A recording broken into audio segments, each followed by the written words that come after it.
수요일 저녁 예배 하나님 앞에 드리겠습니다.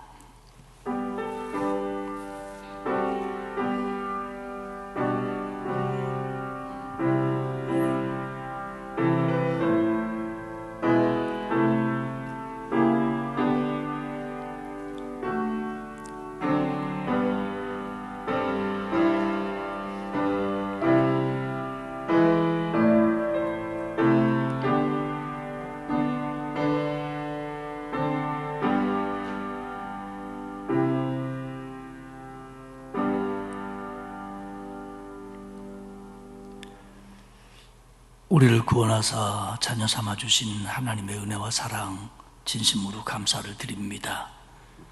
오늘도 우리에게 예배를 사모하는 마음을 주셔서 하나님 앞에 예배케 하시니 고맙습니다. 우리의 예배를 받아주시고 우리에게 필요한 은혜를 베풀어 주시며 하나님의 응답을 기다리는 자들에게 주님 좋은 것으로 갚아 주옵소서. 감사드리며 예수님의 이름으로 기원하옵나이다. 아멘. 370장 찬송하겠습니다. 이 찬송 부르고 김희영 권사님 기도하시겠습니다.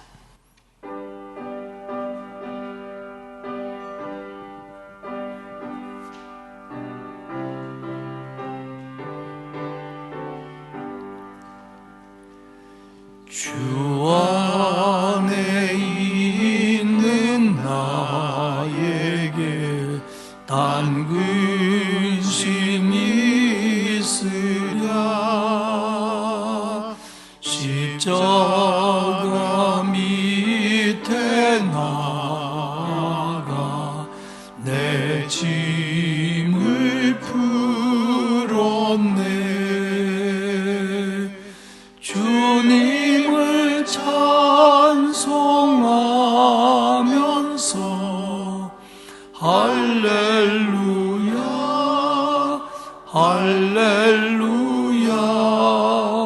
내 앞길 멀고 험해도 나 주님만 따라가리. 그 두려움이 변하여 내 기도 되었고 전날의 한숨 편하여 내 노래 되었네. 주님을 찬송하면서 할렐루야 할렐루야.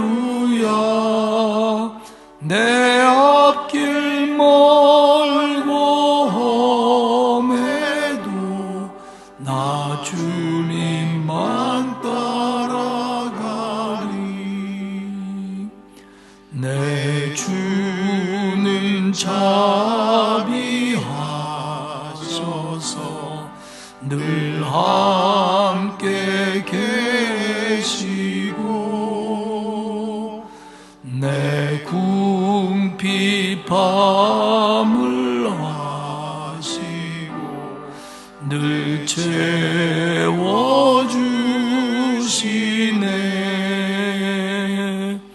주님을 찬송하면서 할렐루야 할렐루야. 내 앞길 멀고 험해도 나 주님만 따라가리. 내 주와 맺은 언약을 영불변하시니 그 나라 가기까지는 늘 보호하시네.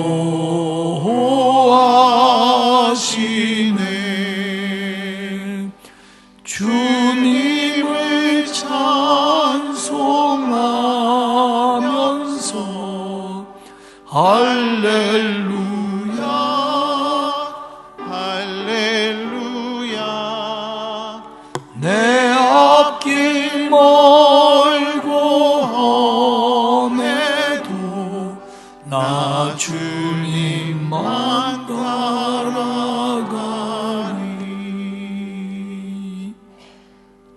기도드리겠습니다.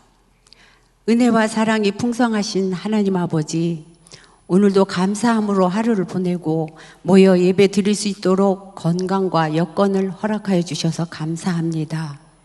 저희들이 구원의 은총을 잊지 않게 하시고 생활의 모든 순간을 하나님께 향한 예배자로 살 수 있도록 축복하여 주실 것을 믿고 감사드립니다. 병상에 있어서 또 삶의 여건 때문에 이 시간을 기억하면서도 흩어져 예배드리고 이 자리를 사모하는 성도들에게 우리에게 내려주실 은혜를 동일하게 내려주시옵소서. 아멘. 하나님 아버지, 혹시 오늘 하루 하나님의 자녀로 살아가는 데 방해되는 생각과 말과 행동이 있었으면 용서하여 주시옵소서. 교회의 머리 되신 주님, 강서교회를 세우시고 이것을 통하여 주의 말씀이 선포되어지고 이 지역에 믿지 않는 사람뿐 아니라 온 세계 속에 하나님의 사랑과 능력이 전파되어지도록 역사하여 주시기를 원합니다. 그 일에 저희들을 사용하시고 주의 든든한 일꾼들이 교회에 넘치도록 축복하여 주시옵소서. 나라와 민족을 위해 기도드립니다.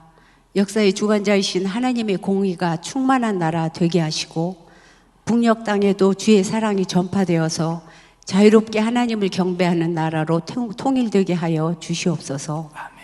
전쟁으로부터 이 나라를 지키시고 저희들과 후손들이 하나님의 축복받은 땅에서 살 수 있도록 지켜 보호하여 주시옵소서.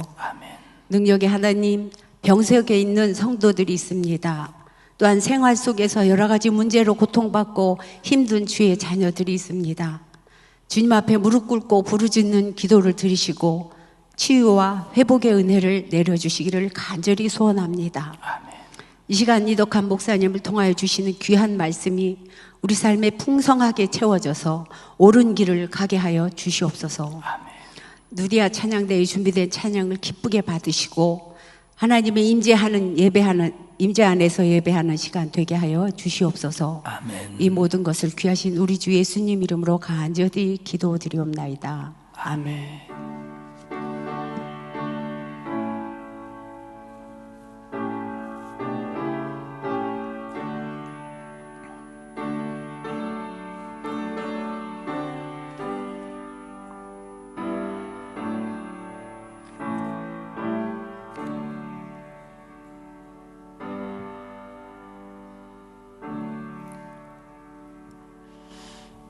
다음 주일 오후 예배는 5.6 남전도의 헌신예배로 드리도록 하겠습니다. 하나님의 말씀은 열왕기하 19장입니다. 19장 1절에서 19절 말씀까지 한 절씩 교독하겠습니다. 제 성경으로는 595페이지입니다. 열왕기하 19장 1절입니다. 히스기야 왕이 듣고 그 옷을 찢고 굵은 배를 두르고 여호와의 전에 들어가서 왕궁의 책임자인 엘리야김과 서기관 셈나와 제사장 중 장로들에게 굵은 배를 둘려서 아모스의 아들 선지자 이사야에게로 보내매 그들이 이사야에게 이르되 히스기야의 말씀이 오늘은 환난과 징벌과 모욕의 날이라 아이를 낳을 때가 되었으나 하여사날 힘이 없도다. 랍사게가 그의 주 아수르 왕의 보냄을 받고 와서 살아계신 하나님을 비방하였으니 당신의 하나님 여호와께서 혹시 그의 말을 들으셨을지라 당신의 하나님 여호와께서 그 들으신 말 때문에 꾸짖으실 듯하니 당신은 이 남아있는 자들을 위하여 기도하소서 하더이다 하니라. 이와 같이 히스기야 왕의 신복이 이사야에게 나아가서 이사야가 그들에게 이르되 너희는 너희 주에게 이렇게 말하라. 여호와의 말씀이 너는 아수르 왕의 신복에게 들은 바 나를 모욕하는 말 때문에 두려워하지 말라. 내가 한 영을 그의 속에 두어 그로 소문을 듣고 그의 본국으로 돌아가게 하고 또 그의 본국에서 그에게 칼에 죽게 하리라 하셨느니라 하더라. 랍사게가 돌아가다가 아수르 왕이 이미 라기스에서 떠났다 함을 듣고 림나로 가서 아수르 왕을 만났으니 왕이 거기서 림나와 싸우는 중이더라.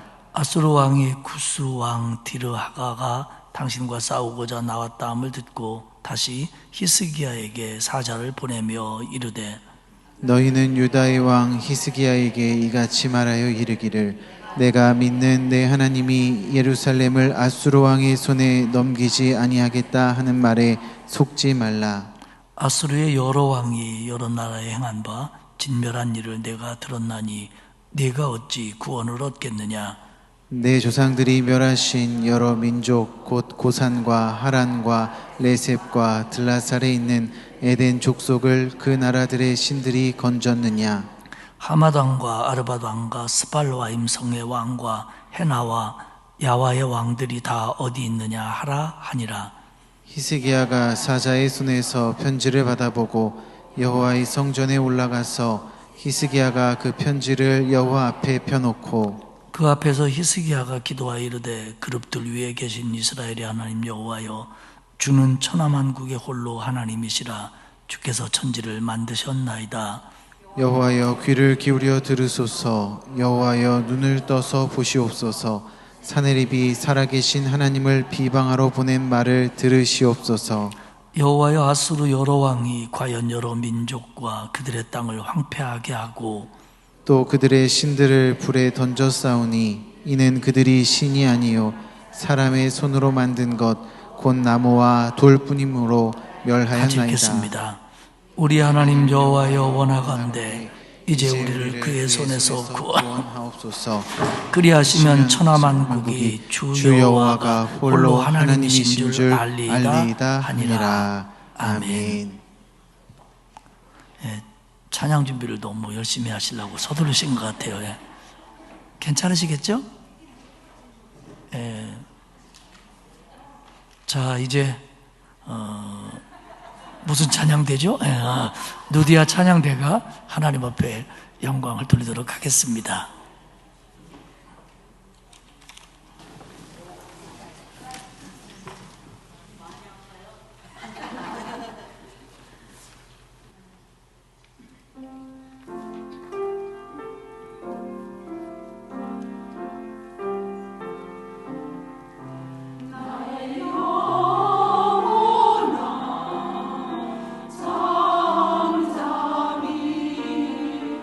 하나님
은혜스러운 찬양 고맙습니다.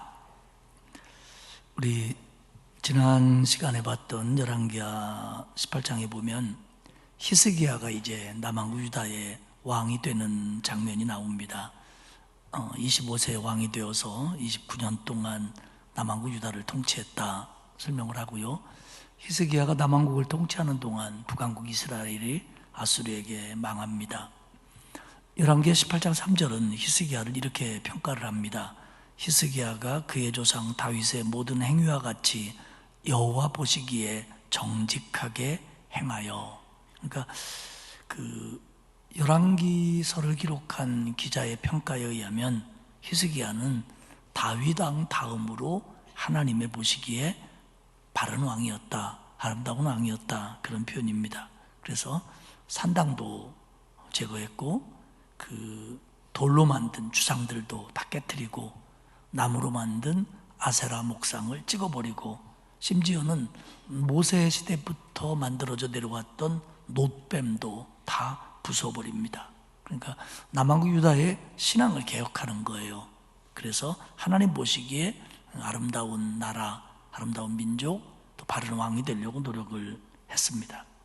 그런데 이렇게 바른 마음을 가지고 왕국을 이끌어가는데도 위기가 옵니다.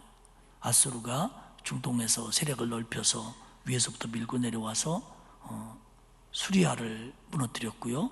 북왕국 이스라엘을 함락시켰고요. 그리고 그 다음 차례인 남왕국 유다를 공격하는 겁니다. 왜냐하면 이 남왕국은 사실 북왕국도 그렇고 남왕국도 그렇고 그 위치가 애굽이 힘이 세지면 그 힘이 이스라엘을 지나 중동으로 올라갔고요. 중동의 아수르나 그 뒤에 나중에 바벨론이나 이런 나라들이 힘이 세지면 밑으로 내려와서 이스라엘과 유다를 치고 애굽까지 가려고 하는 이런 그런 어떤 정치적인 그런 국경적인 요충지에 있었습니다. 그러다 보니까 사실 이 북왕국 이스라엘이나 남왕국 유다도 전쟁이 끊일 날이 없었다고 하는 겁니다. 그런데다가 이제 북왕국이 아수르에게 망했지요. 그리고 아수르는 이제 남왕국을 공격해서 여러 성읍들을 무너뜨렸고 예루살렘을 포위합니다. 그리고 하는 말이 그 아수르 왕의 가장 오른팔이었던 신복이 하는 말이 그럽니다. 야, 너네 도대체 무엇을 믿고 그렇게 까부는 거냐? 왕과 신하들이 너네 도대체 누굴 믿고 이렇게 큰 소리를 치는 거냐? 하나님? 하나님 소용없다. 랍사기가 그러는 거예요. 하나님 소용없다. 그리고 예루살렘은 망하지 않는다고 하는 히스기야의 말에 속지 말아라, 믿지 말아라. 그렇게 막 민심을 소란시키고 그랬습니다. 그러니까 이제 이런 상황 속에서 이제 오늘 얘기는 히스기야의 반응부터 시작을 합니다. 과연 북왕국을 무너뜨린 아수르가 남왕국을 둘러싸고 있고, 그리고 뭐 하나님도 너희를 버렸다, 뭐 너희도 망할 거다, 니네가 무슨 수로 버티냐, 이런 식으로 얘기하는 실제적인 위기 속에서 히스기야가 한 첫 번째 일은 일단 자기의 신복들을 이사야 선지자에게 보내어 기도를 부탁합니다. 물론 자신도 오늘 열왕기하 19장 1절에 보면 왕이 듣고, 그러니까 예루살렘이 포위당하고 랍사게를 통해서 아수르 왕의 이야기를 전달받고 한 행동이 그의 옷을 찢고 굵은 배를 두르고 여호와의 전에 들어가서, 그러니까 왕이 먼저 하나님 앞에서 근신하는 겁니다. 옷을 찢었다. 이거는 그 참담한 슬픔을 표현하고요. 또 하나님 앞에서 자신을 낮추는 자세를 가리킵니다. 그리고 굵은 베옷을 입는다. 이것은 겸손한 태도와 회개를 상징합니다. 그러니까 이런 그 랍사게가 북왕국을 물리치고 남왕국으로 내려오니까 남왕국의 왕이었던 히스기야가 첫 번째로 한 일은 하나님 앞에 회개하는 마음을 갖는 거예요. 그러면 히스기야가 하나님 보시기에 바른 왕이었는데 무슨 회개할 것이 그렇게 많았을까에 대해서 성서학자들은 히스기야가 아무래도 왕이니까 외교적인 거, 정치적인 거 생각하지 않을 수가 없으니까 사실 아수르가 밀고 내려올 때 애굽을 의지했습니다. 애굽을 의지했어요. 그래서 사실 조공도 들이다가 거부하고요. 그러니까 결국 애굽을 의지한 거가 이 왕 마음에 걸리는 거예요. 왜냐하면 하나님은 이스라엘 백성들이 출애굽할 때 그 백성들에게 얘기했어요. 다시는 애굽에게 도움을 바라지 마라. 애굽에게 희망을 두지 말아라. 애굽을 바라보지 말아라. 왜냐하면 애굽은 하나님의 백성의 속박과 고통의 상징이었어요. 애굽을 바라보지 말아라. 그런데 사실은 이스라엘의 많은 왕들이, 남왕유다의 왕들도 그렇고 애굽을 바라볼 때가 많았어요. 그러니까 히스기야도 동북쪽에서 밀려오는 아수르의 힘에 대항하기 위해서 사실은 남서쪽에 있었던 애굽을 의지할 수밖에 없었던 거예요. 그러니까 하나님만을 의지하지 못하고 마음속으로 애굽을 의지했던 것들을 하나님 앞에 내놓고 회개하는 겁니다. 그리고 하나님께서는 이스라엘의 왕들에게 늘 말씀하시기를 이스라엘의 왕은 말이나 병거를 많이 갖지 말아라, 이렇게 늘 말씀하셨어요. 그러면 국방력이 필요 없다는 얘기냐? 아니죠. 한 나라를 지키기 위해서 말이 많고 병거가 많다는 것은 그만큼 군사력이 튼튼하다는 거죠. 근데 이게 문제가 뭐냐면 국방력이 튼튼해지고 군사력이 튼튼해지면 왕이 그걸 믿는다는 거예요. 우리가 말이 몇 마리고 병거가 얼마고 군사가 얼마고 무기가 얼마고 이걸 믿는다는 거죠. 그러니까 하나님은 그걸 믿게 되면 하나님을 믿는 마음이 약화되니까 이스라엘의 왕은 말과 병거를 많이 갖지 말아라. 사실은 갖지 말아라. 이렇게까지 말씀하셨어요. 근데 히스기야가 생각해 보면 아무리 하나님 앞에 바로 서는 왕이었더라도 자기도 우리나라의 군사력이 좀 강화됐으면 그런 생각했고요. 특별히 아수르를 대항할 때 애굽의 힘을 좀 이용해야겠다, 그런 생각도 했었단 말이에요. 그러니까 하나님 앞에 이런 걸 내놓는 거예요. 하나님, 내가 하나님 의지한다고 하지만 사실은 내 마음속에 여러 가지 생각이 있었습니다. 그러면서 하나님 앞에 옷을 찢고 회개를 합니다. 자기는 성전에 가서 기도하고 신하들은 하나님의 말씀을 대언해 줄 선지자 이사야에게 보냅니다. 이게 뭐냐면 하나님의 도움을 구하는 거죠. 그러면서 히스기야가 이사야에게 이렇게 가서 얘기해라. 신복들아, 가서 이사야 선지자에게 이렇게 얘기해라. 그러면서 3절에 뭐라고 얘기하냐면 오늘은 징벌과 모욕의 나이라. 아이를 낳을 때가 되었으나 해살할 힘이 없도다. 그렇게 이사야한테 말해주라. 히스기야는 신하들 앞에서 자기의 현실을 인정합니다. 지금 우리가 우리 힘으로 아무것도 할 수 없다. 우리가 지금 아이를 낳아야 될 때인데 아이를 낳을 힘이 없다. 저는 아이를 낳은 적이 없습니다만은 아이를 낳아야 되는데 힘 없으면 어떻게 할 건지 정말 상상이 안 가요. 밖에 있는 신랑들은 어떡하라고. 그러니까 지금 이게 낭패입니다. 방법이 없는 거예요. 해결책이 없는 거예요. 이걸 인정합니다. 근데 왕이라는 게 아무리 현실에 쫓긴다고 하더라도 부하들 앞에서 자기가 무능하고 자기 나라가 무능하다는 인정한다는 게 쉬운 건 아니거든요. 근데 우리는 그게 사람 앞에서가 아니라 하나님 앞이라고 생각한다면 하나님 앞에서 나의 무능이나 나의 허물이나 나의 잘못된 거나 이런 것들은 하나님 앞에 인정할 줄 알아야 돼요. 이게 겸손입니다. 하나님 앞에 인정해야 되는데 사람들이 알까봐, 소문날까봐, 혹은 어떻게 될까봐. 아니죠. 그리고 자신이 지금 여기서 무능력하다는 걸 하나님 앞에 철저하게 고백합니다. 그러면서 하나님 도와주십시오. 근데 여러분, 우리가 알아야 될 게 있는데요. 하나님은 하나님의 사람이, 하나님의 백성이 능력이 많기를 요구하지 않으셔요. 하나님은 하나님의 일꾼들이 능력이 있기를 원하시는 것보다 하나님은 하나님의 일꾼들이, 하나님의 백성들이 믿음이 있기를 원합니다. 할렐루야. 그러니까 능력은 없을 수 있다는 거예요. 그런데 믿음은 있어야 된다는 거예요. 능력 없는 건 좋다는 거예요. 그러나 믿음 없는 건 하나님이 가슴 아파하셔요. 그렇기 때문에 우리가 어떤 능력이 있고 뭐가 잘 되고 남다른 뭐가 있고 이거보다 더 중요한 게 뭐냐면 우리가 하나님 앞에 서는 날까지 우리의 믿음이 있다고 한다면, 그래서 하나님을 신뢰한다고 한다면 하나님은 우리에게도 고난이 오고 어려움이 오지만 그때도 붙들어 주신다는 걸 믿으시기를 축복합니다.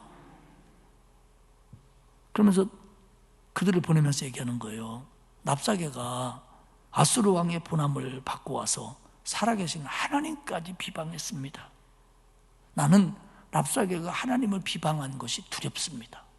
왜냐하면 그 부분으로 우리 때문에 하나님이 랍사게 같은 거덱에 하나님이 모욕적인 말씀을 들었으니 나는 이것 때문에 하나님 앞에 참 두렵습니다.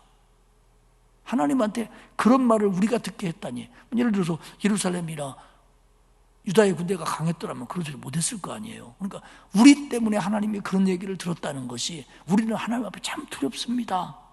그런 이사야 선지자여, 우리를 위해서 기도해 주십시오. 그렇게 이제 신하들을 보내는 거예요. 이사야가 하나님 앞에 기도하면서 답을 신하들에게 줍니다. 하나님 말씀하셨다. 가서 왕에게 전해라. 너는 나를 모욕하는 말 때문에 두려워하지 말아라. 괜찮다.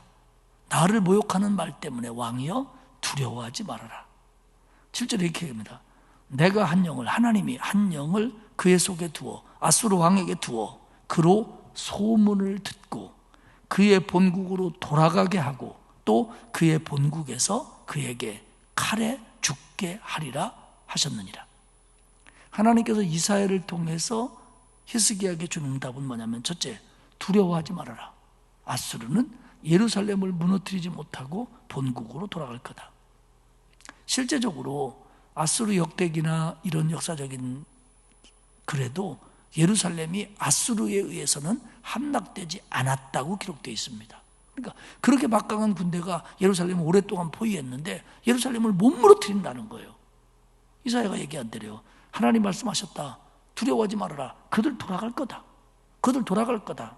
그리고 두 번째로 아수르 왕은 하나님을 그렇게 모욕했기 때문에 자기 나라 가서 칼에 죽을 거다. 이렇게 이사야가 예언을 합니다. 실제적으로 그대로 이루어집니다.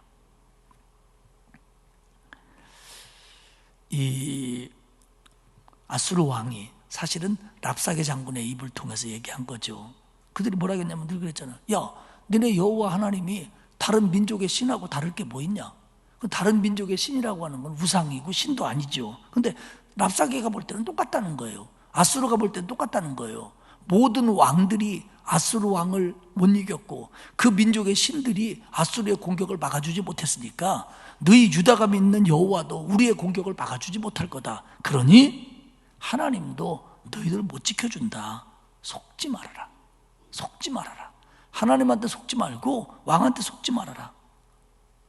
하나님을 모독하는 말이죠. 하나님은 하나님만 유일하신 하나님인데 하나님을 그 우상들하고 도매금으로 한 우상으로 취급해버리는 거 하나님이 가장 가슴 아파하는 말씀입니다. 어쩌면 가장 분노하시는 말씀일지도 몰라요. 하나님도로 다른 신하고 똑같다. 아니 저 민족이 지켜준다고 하던 신들 다 망했지 않냐. 그럼 니네도 망할 거다. 그러니 여호와에게 속지 말아라. 여호와에게 속지 말아라. 하나님이 니네 못 지켜준다. 이런 말을 했으니 그 사람들이 온전히 살아날 수가 있겠어요? 결국 다른 신들은 신이 아니잖아요. 사람이 만든 거잖아요.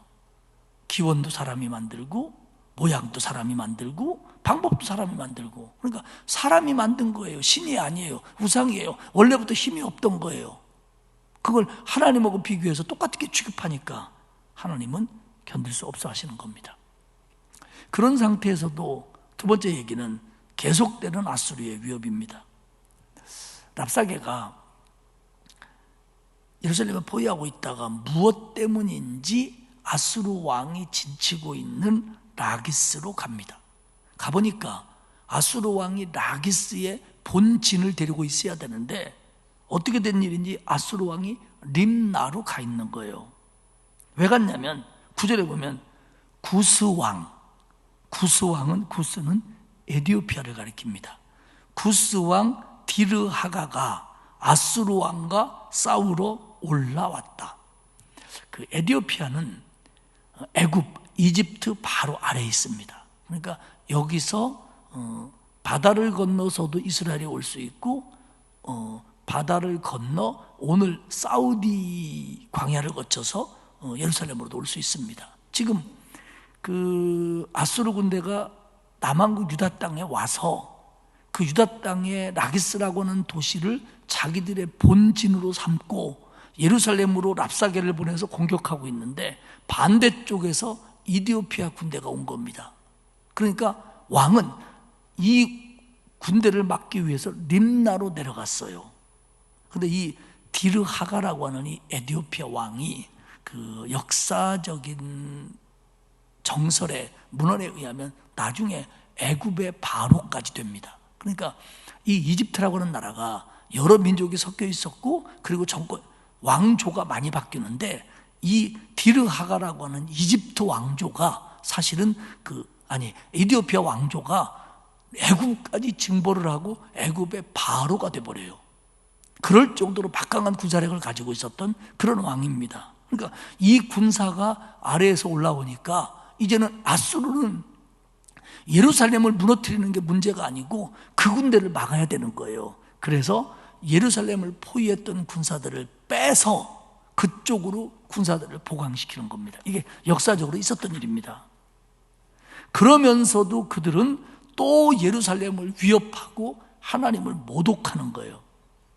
지금 군대를 빼면서도 랍사게는 예루살렘을 향하여 하나님을 모독합니다. 19장 10절에 보면 너희 유다왕 히스기야에게 이같이 말하기를, 너희는 유다왕 히스기야에게 이같이 말하기를, 그러니까 아수르 왕이 군대를 빼면서도 히스기야 왕한테 사신을 보내서 하는 말이 내 하나님이 예루살렘을 아수르 왕의 손에 넘기지 아니하겠다 하는 말에 속지 마라. 지난번에는 히스기야가 너희들을 지켜준다는 말에 속지 말라고 백성들과 신하들을 흔들어 놓더니 이번에는 노골적으로 하는 말이 히스기야 왕에게 또 백성들에게 하는 말이 네 하나님에게 속지 마라. 네 하나님에게 속지 마라. 지금까지 여러 민족의 신들이 아수르 손에서 자기 백성을 구해준 적이 없다. 고산도 그랬고 하란도 그랬고 레셉도 그랬고 에덴 족속도 그렇고 이런 왕 저런 왕 저런 왕들이 우상을 숭배하고 신들을 섬겼지만 하나도 그 신들이 아수르를 막아주지 못했다. 그러니 니네 하나님도 마찬가지다. 또 하나님을 모독하는 거예요. 하나님을 우상들하고 같은 수준으로 평가하는 것뿐만 아니라 하나님을 거짓말장이로 만드는 거예요. 하나님을 사기꾼으로 만들고 있어요. 니네 하나님이 니네 지켜준다고 그랬는데 그거 다 사기다. 못 지켜. 지금까지 지킨 신이 없어. 안 돼. 이러면서 또다시 위협을 하고 그러면서 우리가 기어이 무너뜨릴 거야. 조금만 기다려. 그러면서 군대를 빼는 거예요. 일부 군대가 들었겠죠. 그러자 오늘의 핵심인 이제 히스기야가 하나님 앞에 기도합니다.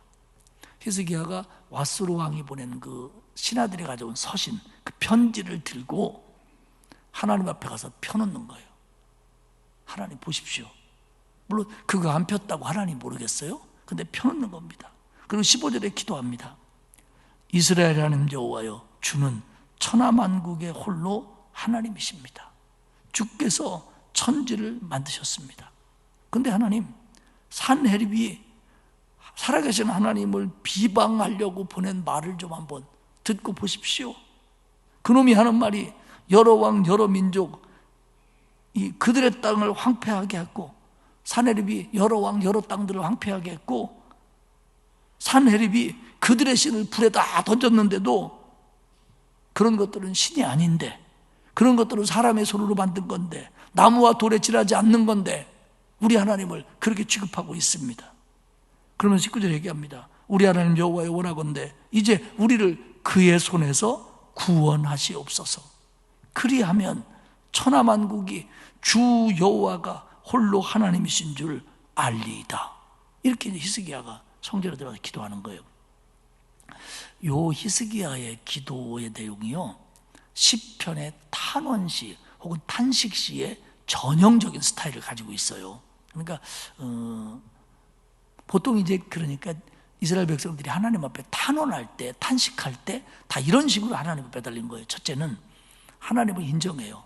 하나님을 높여요. 하나님 믿는다고 말해요. 하나님이 천하만국에 홀로 계신 하나님이라는 걸 나는 압니다. 하나님이 온 세상을 만드셨습니다. 우리 하나님은 이런 하나님입니다. 그런데 나한테 이런 일이 생겼습니다. 우리나라에 이런 일이 생겼습니다. 아수르 왕이 와가지고 하나님을 모독하고 지가 이런 나라 저런 동네 황폐하게 만들었다고, 그런 신들을 다 자기가 부셔버렸다고, 무너뜨렸다고 큰 소리를 빵빵 치면서 우리도 그렇게 될 거라고 얘기합니다. 근데 하나님 나는 압니다.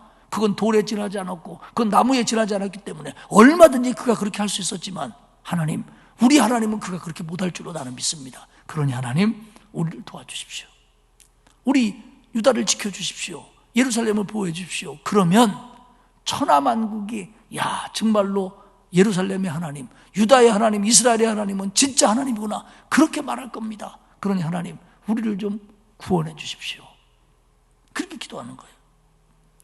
여러분, 우리가요, 하나님 앞에 기도할 때 이제 급하면 주여만 해도 되고 마음속에 있는 얘기를 말로 못해도 하나님이 다 알아들으시죠. 정말 우리의 작은 신음에도 응답하시는 하나님이니까요. 그렇지만 그 하나님 앞에 어떤 위기 가운데서 기도할 때도 우리 마음속에 정리되어 있고 흔들리지 않아야 될 게 있습니다. 그건 뭐냐면 하나님의 살아계심과 하나님의 능력과 하나님의 위대함을 인정하는 믿음은 가지고 있어야 돼요. 하나님에 대해서 긴가민가 하면서 하나님 앞에 한번 찔러나 보지 그러고서 기도하는 거, 이건 제대로 된 기도일 수가 없잖아요. 하나님에 대한 분명한 신앙을 고백하든 가지고 있든 그게 먼저이고요. 그리고 현실을 그대로 하나님 앞에 내놓고요, 그대로 인정하고요, 그리고 자기의 부족을 얘기하면서 하나님이 좀 도와주십시오. 하나님이 도와주십시오. 결국 뭡니까? 하나님을 찬양하고요. 그들이 하나님의 명예를 훼손했습니다. 비방했습니다. 탄원하고 탄식하는 거예요. 그러니 하나님, 이것 좀 바로잡아 주십시오.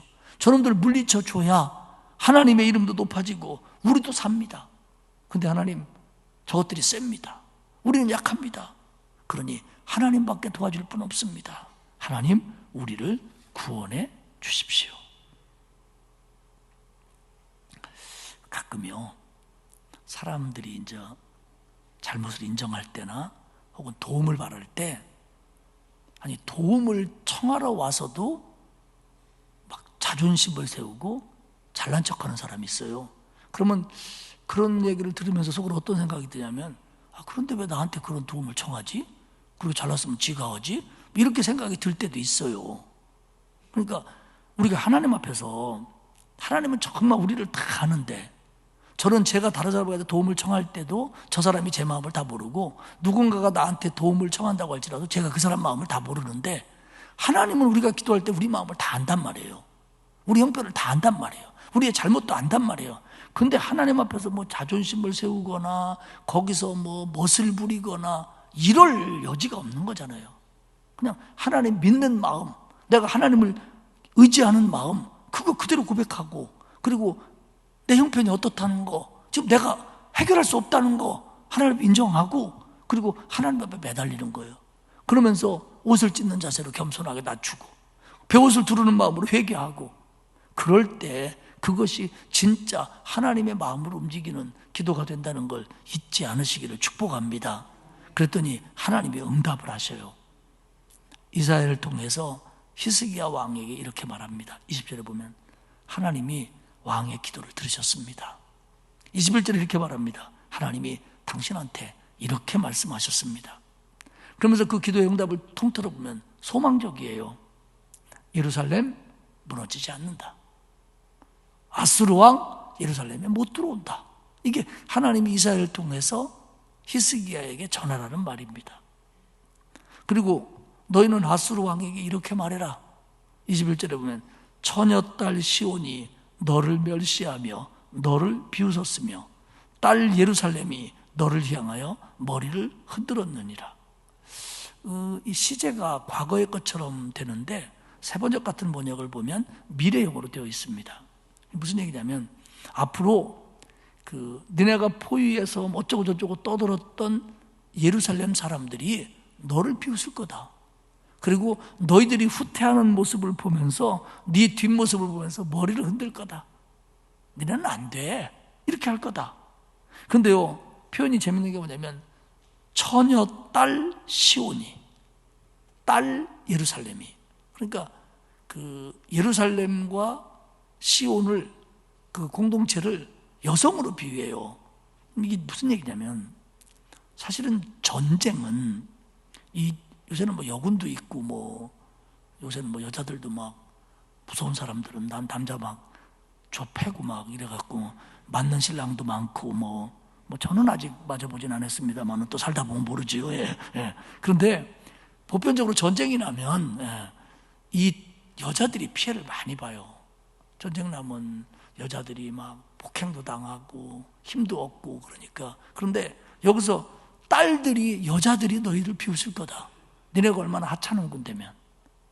그러니까 가서 아수르 왕에게 그렇게 얘기해줘라. 예루살렘의 딸들이 너희들을 비웃을 거다. 시온의 딸들이 너희들이 후퇴할 때 뒷모습을 보고 고개를 흔들 거다. 그러니 예루살렘의 딸들도 니네를 두려워하는 게 아니라 니네를 비웃을 날이 곧 온다. 그러면서 22절은 그들의 교만과 방종을 책망합니다. 네가 누구를 향해서 소리를 지른 줄 아냐? 누구를 향해서 눈을 높이 뜬 줄 아냐? 하나님을 향해서 눈을 높이 떴다. 우리 이제 싸우거나 다툴 때, 저는 아니지만 동네 사람들 싸우는 거 본 적 있어요? 세상에서 제일 재밌는 게 남 싸우는 거 구경하는 거거든요. 그러니까 그럴 때 보면 아니 이게 어디다 눈을 지켜뜨고 그리고 눈 그렇게 뜨면 어떡할래? 뭐 이렇게 싸우잖아요. 예. 꼭 제가 한 것 같아요. 예. 그러니까 니네가 지금 누굴 향해서 눈을 그렇게 뜬 줄 아냐? 누구한테 큰 소리 친 줄 아냐? 하나님한테 한 거야. 니네가 누굴 비방한 줄 아냐? 주님을 비방했어. 완전히 뭐 간이 배 밖으로 나왔다는 얘기죠. 그럼 25절에 얘기해요.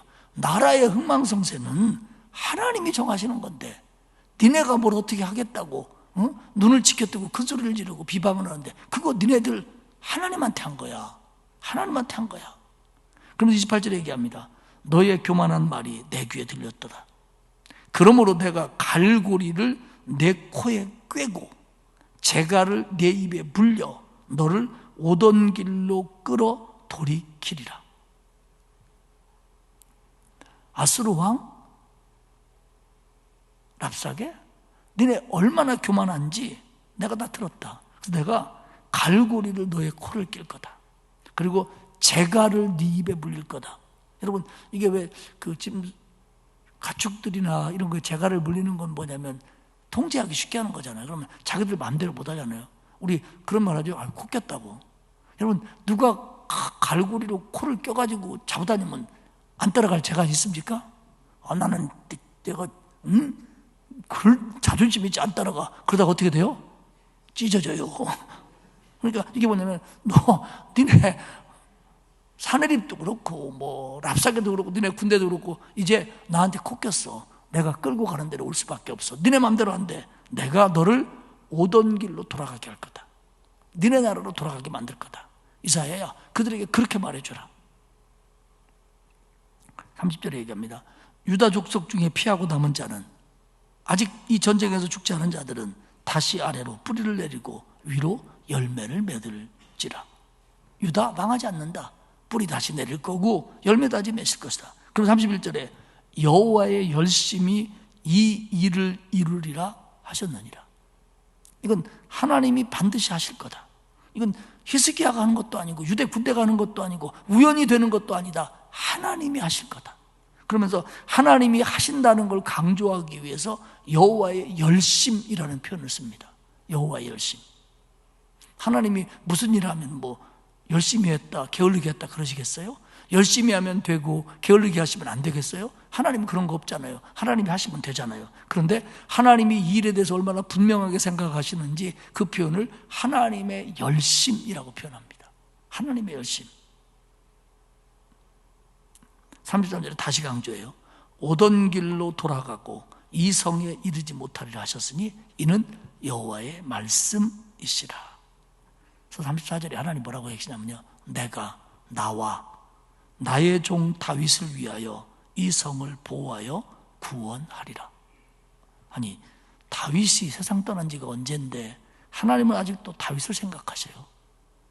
내가 나와 하나님 자신의 명예와 너희가 섬기는 하나님이 살아계신 걸 보여주기 위해서 그리고 나를 그토록 섬겼던 다윗 왕을 생각해서 내가 이 성을 지키리라. 이거는 다윗 왕이 정말 하나님 마음에 합했다는 의미도 있지만 다윗 같은 신앙을 가진 사람들 때문에 라고도 해석할 수 있는 말입니다. 그러니까 지금 사실 히스기야도 맨 처음에 시작했던 것처럼 열왕기를 기록한 기자의 평가에 의하면 다윗 못지않은, 다윗 다음가는 하나님 보시기에 마음이 합한 자였다는 표현을 하잖아요. 그러니까 이렇게 뭐 사실 그 유다 왕국도 히스기야가 뭐 산당을 부시고 뭐 목상을 깨고 주상을 부시고 했다는 거 보면 유다 왕국에 그런 것이 흔해 터졌다는 얘기잖아요. 그러니까 백성들이 지금 신앙이 이렇단 말이에요. 그런데 하나님이 그렇지 않은 사람들 때문에 내가 이 땅을 지키겠다.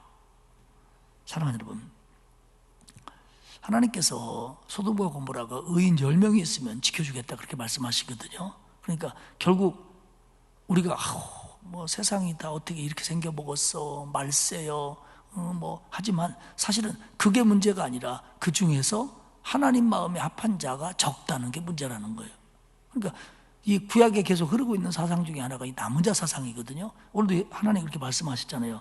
남은 자들이 다시 아래로 뿌리를 내리고 위로 열매를 맺을 거다. 여기서 남았다고 하는 것은 글자 그대로 보면 전쟁이나 고통이나 망하는 가운데서 살아남은 자를 얘기하지만 영적으로 얘기할 때는 우상에게 절하지 않고 어떤 고난 속에서도 하나님에게만 무릎 꿇는 자를 구약에서는 남은 자라고 부릅니다. 그러니까 결국 그들을 위해서 내가 이 성을 지키겠다는 겁니다. 하나님이. 그러더니요 35절에 보면 이 밤에, 그날 밤에 여호와의 사자가 나와서 아수르 군사 7만 5천 명을 치니라.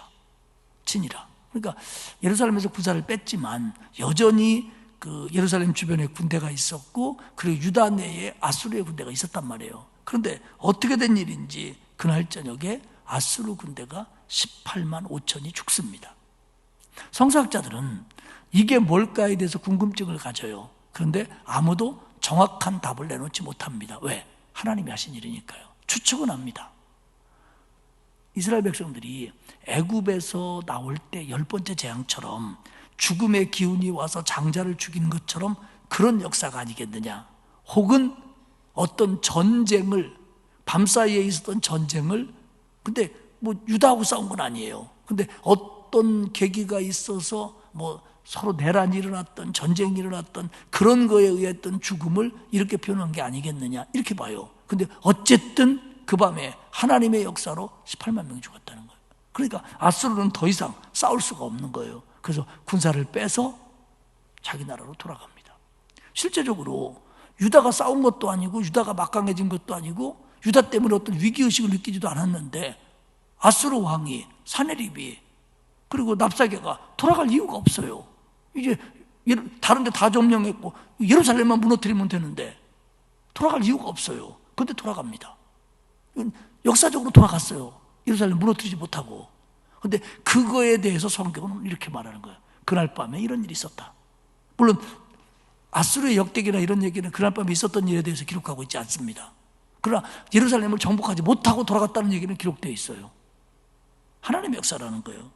그러더니 37절에 보면요, 이 아수르 왕이 니스록 신전에서 경배할 때 아드람 말렉과 사라셀이 그를 칼로 죽였고 그의 아들 에살 핫돈이 왕이 되었다. 이렇게 기록합니다. 근데 이거는 돌아가서 20년 후에 있었던 일이에요. 역사적인 기록을 볼 때. 근데 아수르의 기록에 의하면 아들들이 반란을 일으켜서 왕을 죽이고 그 아들 중에 하나인 에살 핫돈이 왕이 되었다. 칼로 쳐 죽였다. 이렇게 기록이 있어요. 그러니까 성경에 예언된 대로 그대로 이루어지는 거예요. 성경에서는 뭐 아들이 일으켰다, 뭐 누가 일으켰다 얘기 안 해요. 다만 칼로 죽었고 이사야가 예언한 대로 둘 아들이 그 왕위를 이었다. 이렇게 평가를 합니다. 결국 아수르는 처음에 기세는요 완전히 막 전 세계를 쓸을 것 같았어요. 그런데 이렇게 망해갑니다. 그리고 아수르가 바벨론에 의해서 이제 망해지고 그 바벨론이 다시 예루살렘을 공격해오지요.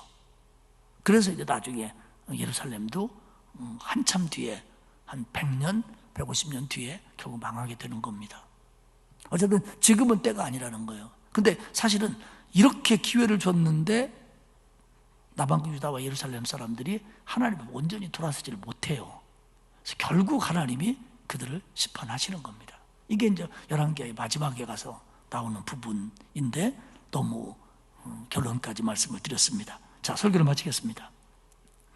어떤 위기 속에서도 끝까지 하나님을 의지하고 끝까지 기도한 히스기야는 정말로 세상이 볼 때나 군사력으로 볼 때는, 정치로 볼 때는 소망의 빛이 없었는데 하나님의 힘으로 위기를 이겨내고 승리합니다. 하지만 전 세계를 손아귀에 줄 것 같은 아수르 왕은 교만해서 하나님도 모욕하고 하나님 알기를 우습게 알고 떠들더니 결국 이유도 모르는 전쟁에 시달리게 되고, 그리고 결국 돌아가고 아들들의 손에 의해서, 아니면 아들의 부하들의 손에 의해서 결국 칼에 죽음을 당합니다. 그러니까 결국 인간이 가졌다는 거, 그게 힘이든 무엇이든 간에 그것 때문에 교만할 일도 아니고, 지금 우리가 위기가 있고 고난이 있고 약해졌다고 할지라도 하나님만 의지한다면 언제든지 승리할 수 있다는 사실이 오늘 히스기야의 기도와 응답 부분에서 나옵니다. 사랑하는 여러분, 우리 모두 기도하는 사람입니다. 그런데 정말 그 기도가 하나님 앞에 정말로 하나님과 나 사이에 무슨 우리가 자존심 세울 게 뭐 있습니까? 이 뭐 비교가 돼야 자존심이 세워지죠. 있는 그대로 겸손하게 옷을 찢는 마음으로, 베옷을 두르는 마음으로, 하나님만 바라보는 마음으로 있는 그대로 인정하고, 그리고 하나님의 도움을 구하고 하나님만 바라보고, 그렇게 하지 못했던 것들 회개할 때 하나님께서 우리를 생각지도 않았던 길로 인도하시며 이겨내게 하시며 건져주실 줄 믿습니다. 이런 승리가 우리에게 있을 줄 믿고 하나님 앞에 정말로 바르게 기도하고 신앙생활하는 저와 여러분이 되시기를 축복합니다. 하나님 고맙습니다. 히스기야가 자신의 힘과 유다의 군사력으로는 도저히 막아낼 수 없는 아수르의 군대의 포위 속에 갇혀 있었지만 그래도 하나님만 의지하고 이사야의 말씀에 귀를 기울이고 하나님께 기도함으로 그 위기를 견뎌내고 이겨내고 승리했던 것을 보았습니다. 하나님, 우리가 세상을 살아가면서 히스기야 같은 위기는 아닐지라도, 모양은 다를지라도 우리도 여러 가지 어려움과 고난과 아픔을 겪는데, 하나님 그때마다 우리가 하나님 앞에 바로 서게 하시고 하나님 앞에 바로 기도하게 하시고 하나님 앞에 바른 마음으로 하나님의 도움을 구함으로 말미암아 우리도 이겨내고 승리하고 소망의 내일을 바라볼 수 있도록 우리를 도와주옵소서. 맡기지 못하는 어리석음에서, 믿지 못하는 흔들리는 마음에서 벗어나 하나님만 바라보고 하나님께 맡기고 담대히 걸어가는 우리 모두가 되게 하옵소서. 감사드리며 예수님의 이름으로 기도합니다. 아멘. 369장 찬송하겠습니다.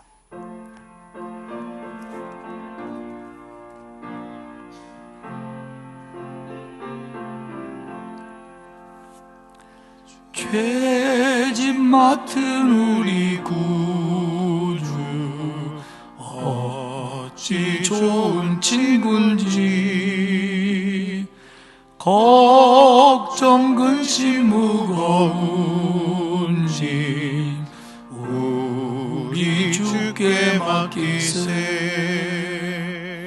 주께 고함 없는 고로 복을 받지 못하네.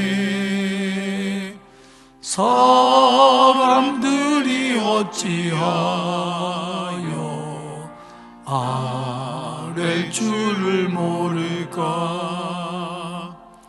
시험 걱정 모든 괴로움 없는 사람 누군가.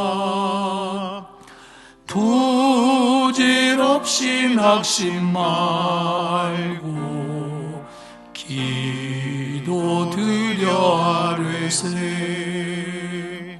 이런 진실하신 친구 찾아볼 수 있을까. 우리 약함 아시오니 어찌 어찌 아니하리까. 근심 걱정 무거운 짐 아니 진짜 누군가. 피난처는 우리 예수 주께 기도드리세. 세상 친구 멸시하고 너를 조롱하여도 예수 품에 안기어서 참된 위로 받겠네. 아멘.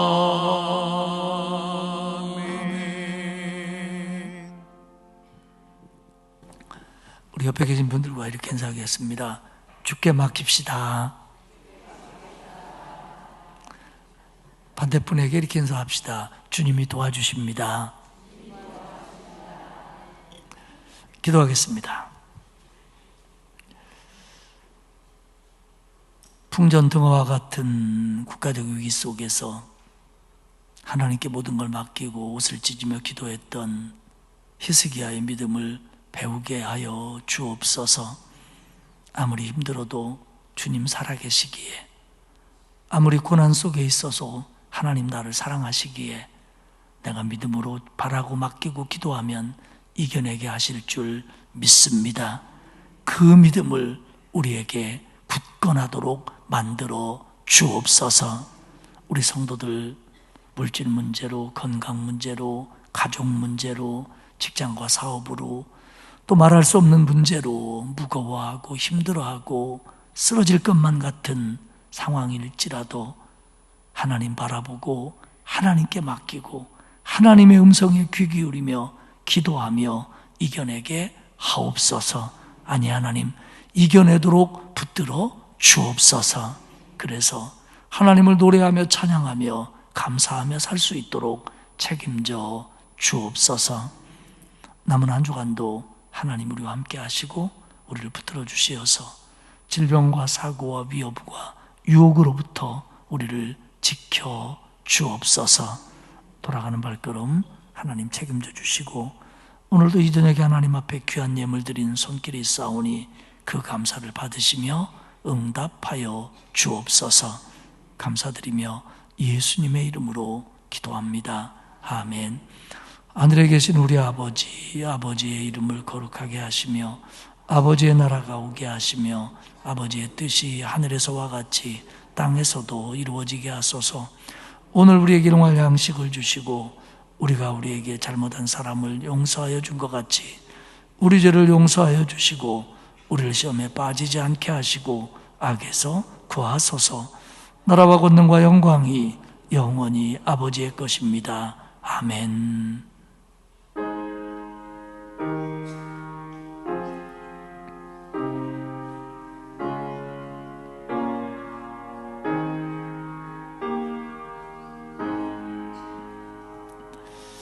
오늘 주신 말씀 붙들고 하나님 앞에 기도하시다가 자유롭게 돌아가시도록 하겠습니다. 기도합니다.